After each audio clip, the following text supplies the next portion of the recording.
Good morning, sir. Good morning, fellow cadets. We are the Group 4, and for today, we're going to be tackling about the Colregs 1972 Rules 9 to 10. To start off things, I'm going to be introducing myself first. I am Deck Cadet Jacamo Ronald Archil, and I am together with my co-cadets, Cadet Dinawana Oriel, Cadet Dinuneda Kent Leovic, and lastly, Cadet Yulin James Francis. Course outcome: the knowledge and understanding of the international regulations for preventing collisions at sea as modified, you may demonstrate your comprehensions of their purpose, application, and content. So our learning outcome is, at the end of the session, the rules in this section for navigating in narrow channels, following traffic separation schemes, and avoiding collisions can all be learned by students. Proceeding into the topic, we have the Rule 9, which includes the narrow channels. So, on section A, we have a vessel proceeding along the course of a narrow channel or fairway shall keep as near to the outer lane of the channel or fairway which lies on her starboard side as it is safe and practicable.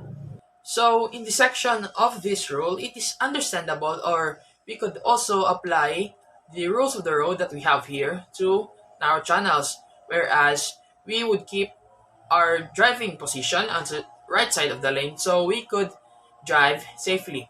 Next, we have the section B of Rule 9, which states that a vessel of less than 20 meters in length or a sailing vessel shall not impede the passage of a vessel which can only safely navigate within a narrow channel. So in this section, it clearly states that vessels, like the following mentioned, shall not force themselves to pass, especially when there is a navigating vessel which can only navigate within those narrow channels. Similar to section B, we have the section C, which includes a vessel engaged in fishing, where it shall not impede the passage of any vessel navigating within a narrow channel or fairway. Next, we have the section D, where a vessel shall not cross a narrow channel or fairway if such crossing impedes the passage of a vessel which can safely navigate only within such a channel or fairway. So, the latter vessel may use the sound signal prescribed in Rule 34, Section D, if in doubt as to the intention of the crossing vessel. Next, we have the Section E, Part 1. So, in a narrow channel or fairway, when overtaking can take place only if the vessel to be overtaken has to take action to permit safe passing. So, the vessel intending to overtake shall indicate her intention by sounding the appropriate signal prescribed in Rule 34, Section C, Part 1, where it is 2 prolonged blast, 1 short blast, or 2 prolonged blast and 2 short blasts. So, the vessel to be overtaken shall, if in agreement, sound the appropriate signal prescribed in Rule 34, Section C, Part 2, where it is 1 prolonged blast, 1 short blast, 1 prolonged blast, and 1 short blast, and take steps to permit safe passing. So I'm Decadet Dinawanaw. So rule number 9, narrow channels. This rule does not relieve the overtaking vessel of her obligation under Rule 13. So a vessel nearing a bend or an area in a narrow channel or fairway where the other vessels may be observed by the intervening obstruction shall navigate with particular caution and shall sound the approximate signal prescribed in Rule 34, which is a 1 prolonged blast. So any vessel shall, if the circumstances of the case admit, avoiding and anchoring in a narrow channel. So, rule number 10, traffic separation scheme. This rule applies the traffic separation scheme adopted by the organization and does not relieve any vessel of her obligation under any other rule. So, a vessel is using a traffic separation scheme shall proceed the approximate lane in the general direction of traffic flow for that lane. So far as practicable, keep clear of the separation line or separation zone. So normally join or leave at the termination of a lane, but when joining or leaving from either side shall do so at a small angle as possible to the general direction of the traffic flow as practicable. So, good day. I'm Tech Cadet Ketlivic Juneda. So, I'm gonna share to you the Colregs Rule 10 traffic separation schemes. A vessel shall, so far as practicable, avoid crossing traffic lanes, but if obliged to do so, cross on heading as nearly as practicable, at right angles to the general direction of traffic flow. So, this helps us to reduce confusion to other ship as to the crossing vessel intentions, and at the same time, it enables the vessel to cross the lane as quickly as possible. A vessel shall not use an inshore traffic zone when she can safely use the appropriate traffic lane within the adjacent traffic separation scheme. However, vessels of less than 20 meters inland, sailing vessels, and vessels engaged in fishing may use the inshore traffic zone.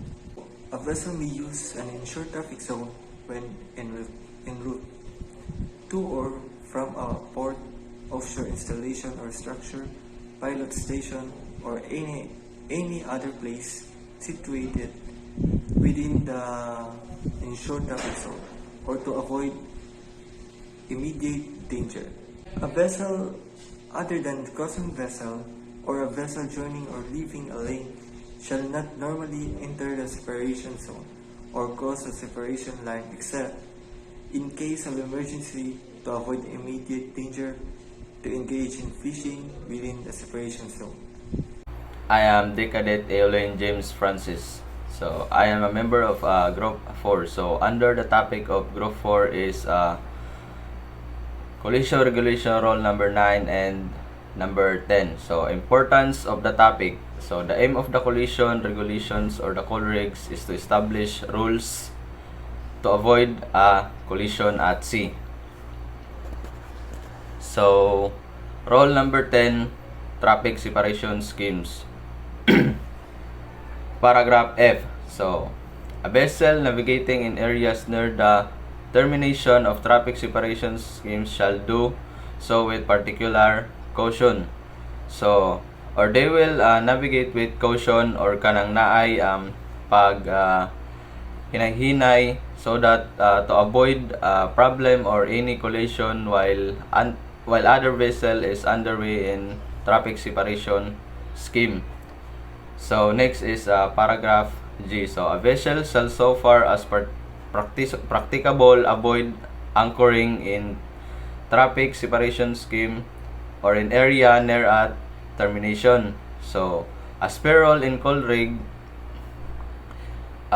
vessel shall not or avoid anchoring in the traffic separation scheme or in the area where the vessel are passing or kanang agianan sa barko so that to avoid collision because that is one of can cause problem or accident in at sea or in the traffic separation scheme or where the vessel is underway or kanang agianan sa barko gyud. So paragraph F. A vessel not using a traffic separation scheme shall avoid it by a wide a margin as a practicable. So all vessel is are allowed or they are mandatory to use a traffic separation scheme or kanang agianan gyud mismo sa barko because that is the way or as example or kung sa agianan maginay pinaka highway sa barko. So they will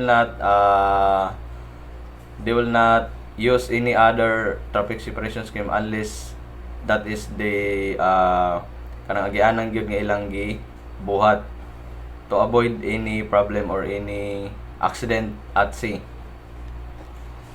So next is paragraph I.